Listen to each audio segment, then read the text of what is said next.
So friends, there is a lot going on in Donald Trump's financial world at the moment, and almost all of it is completely beyond his control.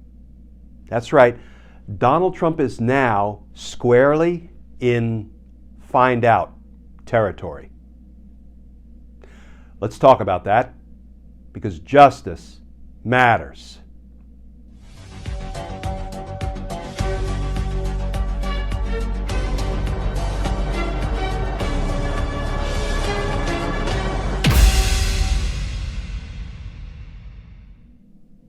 Hey all, Glenn Kirshner here.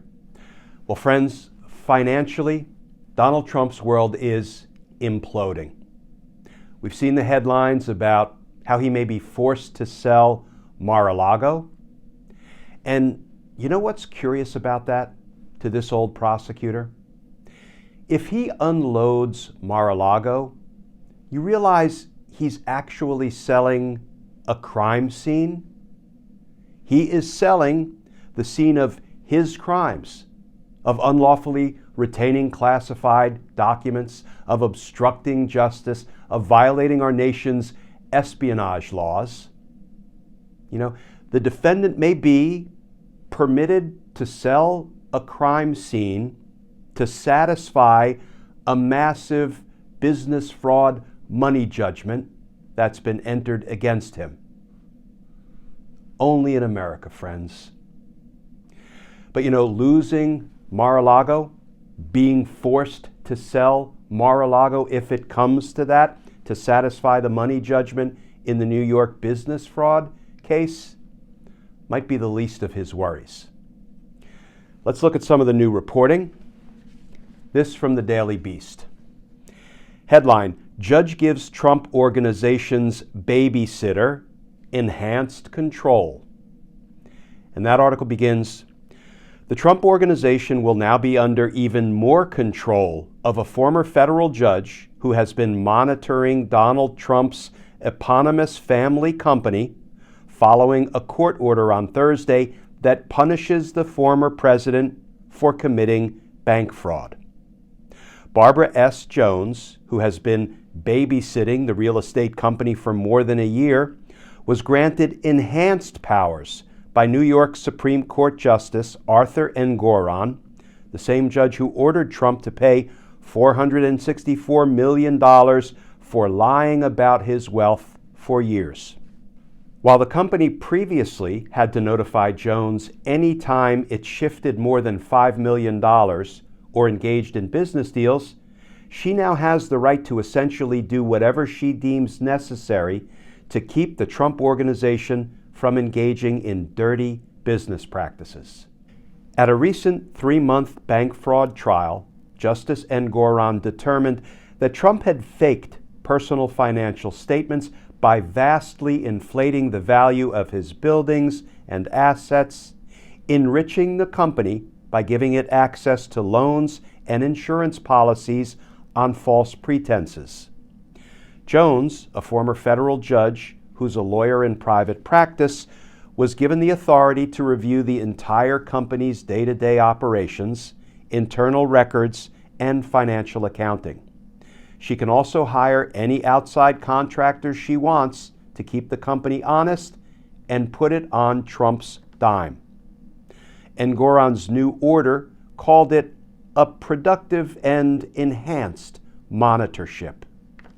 But wait, friends, there's more. Attorney General prepares to seize Trump's massive New York estate. And that article begins, Donald Trump, unable to front $500 million to pay off his recent bank fraud judgment, now effectively has liens placed on his massive, forested estate north of New York City, according to public records and several court clerks who spoke to the Daily Beast on Thursday. Documents show that New York Attorney General Letitia James has started preparing to seize his, Donald Trump's, family's hallowed grounds at Seven Springs, the billionaire tycoon's Bruce Wayne-like mansion, surrounded by 212 acres of dense woods and rolling hills. Bruce Wayne-like mansion?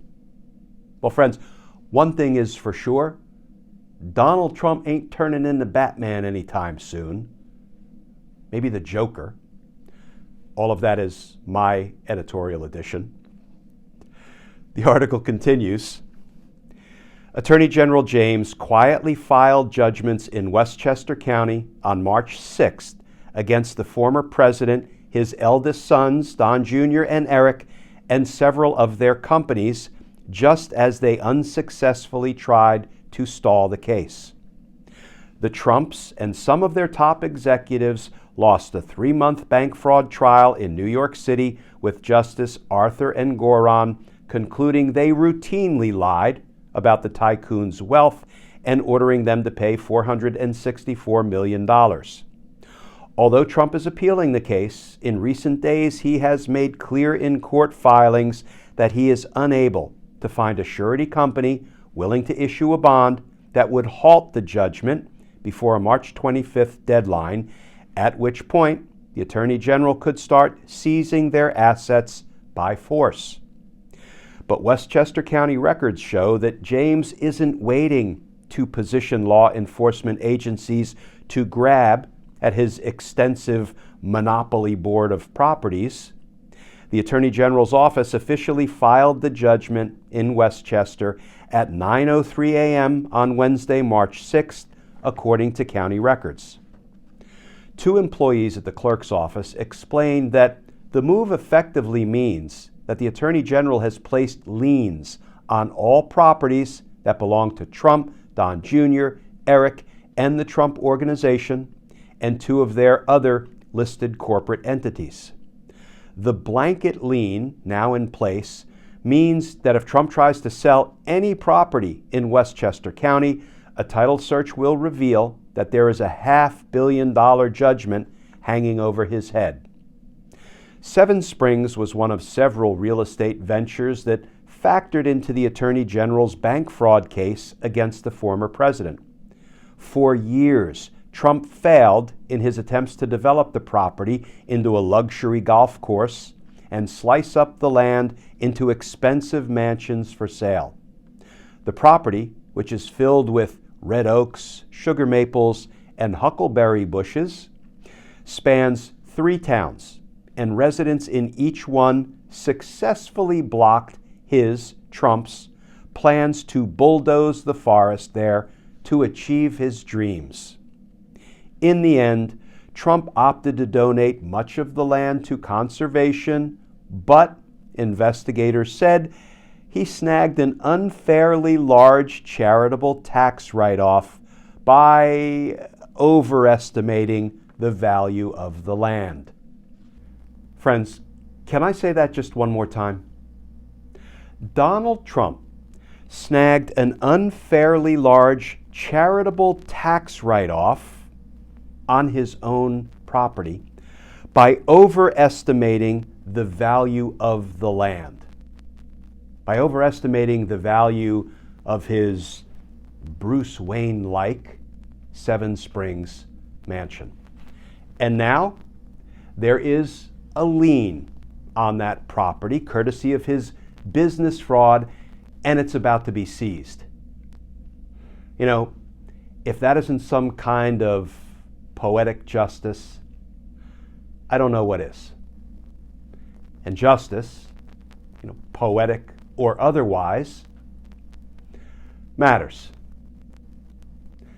Friends, as always, please stay safe, please stay tuned, and I look forward to talking with you all again tomorrow.